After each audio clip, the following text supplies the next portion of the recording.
खरं तर लवकर निर्णय व्हायला पाहिजे होता आणि दिवसांदिवस आता आम्ही त्यांना म्हटलं का उच्चस्तरीय कर्जमाफीची समिती नेमणार आहे आणि अहवाल प्राप्त झाल्यावर कर्जमाफी तुम्ही करणार, ते कुठल्या तारखेला करणार आहे, किती दिवस लागणार आहे सरकार सध्या सांगत नाही आहे.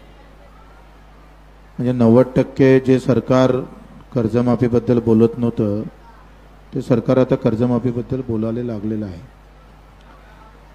आता फक्त कधीपर्यंत करणार एवढा निर्णय बाकी आहे. तर त्यासाठी आता आम्ही सगळे कार्यकर्ते बसणार आहोत. त्या संदर्भात काय निर्णय घ्यायचा, सरकारला वेळ द्यायचा का. मुख्यमंत्री म्हणतात का तुम्ही बैठक घ्या, आता तुमची समिती गठीत करणे, अहवाल तयार करणे आणि माफी देणे. बैठकीतही आपण कोणती तारीख निश्चित करायची ते आपण बैठकीत 8 दिवसात बैठक लावू, त्याच्यात तारीख निश्चित करू. त्या तारीख निश्चित करण्यासाठी त्यांनी पुन्हा 8-10 दिवस मागितले आहे. पाहू आता आम्ही सर्व कार्यकर्त्यांना विचारून ठरवतो.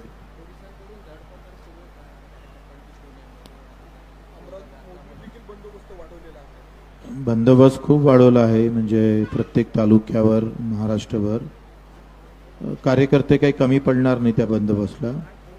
कारण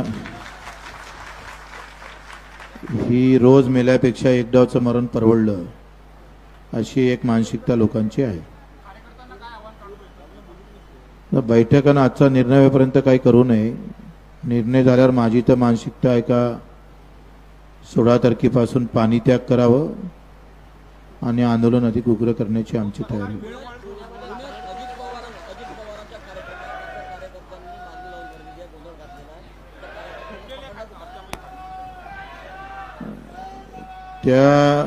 ते कार्यकर्ते मला मी खूप आक्रमक पद्धतीनं कालही करणार होते, अजितदादाच्या घरी जातो म्हणत होते. मी त्यांना सांगितलं नका जाऊ आणि आता ते म्हणे तुमची तब्येत खालावत आहे, सरकार निर्णय घ्यायला वेळ लावत आहे, तुम्ही आम्हाला काही सांगू नका.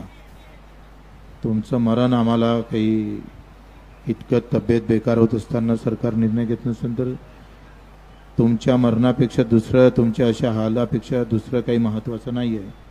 आता भावनेत येऊन ते त्यांनी केलं असेल, त्यांनी करू नये इतकी विनंती करतो.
पाठवू नको.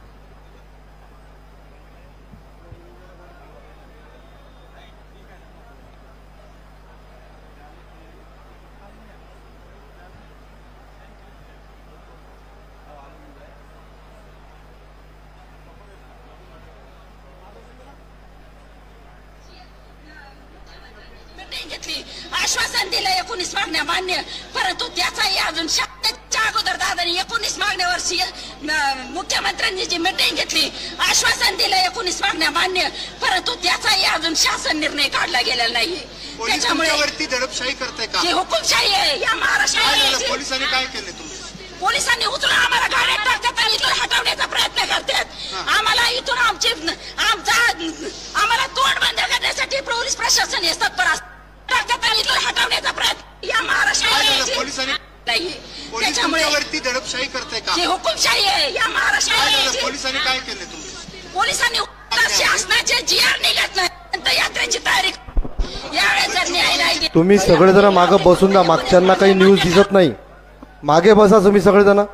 त्या कॅमेऱ्याच्या मागे बसा. बसून जा, खुर्च्या गाद्यावर बसून जा. बसा. भाऊसाहेब पांढरे शर्ट तुम्हालाच म्हणून राहिलो मी. बैठो, नीचे बैठो. शाही करते का? बसा या महाराष्ट्रात. बसा बसा. पोलिसांनी उचलून आम्हाला गाड्यात टाकतात आणि इथून हो हटवण्याचा शिंदे साहेब, प्रयत्न हे बॅरिकेड जवळचे उभे आहेत त्यांना बसवा. त्यांना सांगा थोडंसं. बंद करण्यासाठी पोलीस प्रशासन हे तत्पर असतं.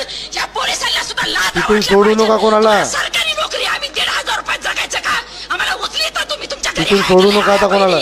त्यांना विचारा, एखादा अवयव गळ्यात बांधा, हात पाय बंद करून बघा. तुम्हाला 8 दिवस बंद होत नाही का? किती संघटना शेतकरी सुद्धा आहेत का? सर्वदा तुम्ही सगळेजण बसा. ते चौघजण बसवा. 100 संघटनांनी बच्चू भाऊला पाठिंबा दिलाय. बसा खाली. आणि जोपर्यंत आता आम्हाला शासन निर्णय भेटत नाही तोवर आम्ही आमच्या मागण्या मान्य हो.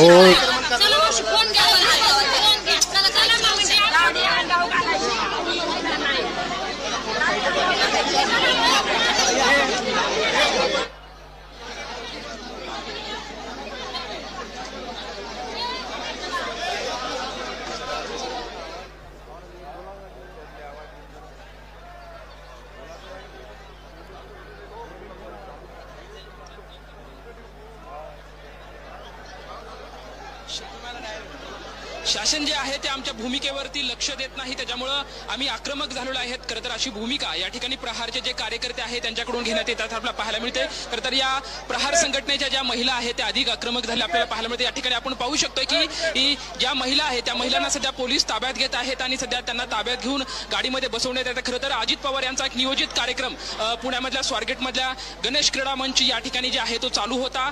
त्याच कार्यक्रमामध्ये खरं तर या प्रहारच्या ज्या कार्यकर्त्या आहेत त्यांच्याकडून गोंधळ घालण्यात आलेला आहे. एका ठिकाणी बच्चू कडू गेली 7 दिवसापासून शेतकऱ्यांच्या मागणीसाठी उपोषणाला या ठिकाणी बसलेले आहेत आणि त्यांची कुठलीही दखल या सरकारच्या माध्यमातून घेण्यात येत नाही. त्याच्यामुळं खरं तर या ज्या महिला आहेत त्या अधिक आक्रमक झालेल्या आहेत. प्रहारचे जे कार्यकर्ते आहेत ते अधिक आक्रमक झालेत आणि त्यांनी खरं तर या कार्यक्रमामध्ये राडा घालण्याचा प्रयत्न केला. सध्या पोलिसांनी या सर्व राडा घातलेल्या कार्यकर्त्यांना ताब्यात घेतला आहे. ताब्यात घेऊन खरं तर पोलीस यांना या ठिकाणाहून घेऊन जात आहेत.